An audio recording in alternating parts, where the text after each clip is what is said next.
রাসূলুল্লাহ সাল্লাল্লাহু আলাইহি ওয়াসাল্লাম বলেন, সামিন থেকে বর্ণিত, তিনি বলেন রাসূলুল্লাহ সাল্লাল্লাহু আলাইহি ওয়াসাল্লাম বলেছেন, আদমানু লি সিত্তাম মিন আনফুসিকুম, এই উম্মতেরা তোমরা তোমাদের পক্ষ থেকে আমার কাছে 6টা জিনিসের জামিনদার হও।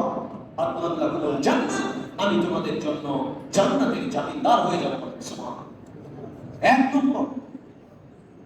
এক নম্বরে উসলুবু ইযা হাদাসতুম, যখন কথা বলবে তখন সত্য কথা বলবে।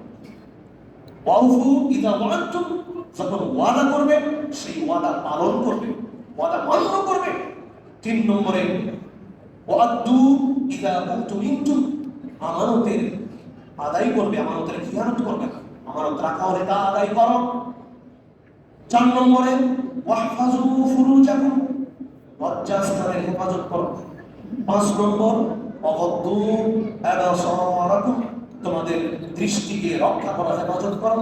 ওয়াকুফু আইদিয়াকুম, তোমাদের হাতকে সংযত রাখো, তোমার হাত দ্বারা যেন কোনো মুসলমানের ক্ষতি না হয়। এই 6টা জিনিসের জামিনদার যদি তুমি বান্দা, তুমি আমার উম্মত হতে পারো, আমি নবী তোমার জন্য জান্নাতের জামিনদার হয়ে গেলাম। সুবহানাল্লাহ। আল্লাহ যেন কবুল করেন।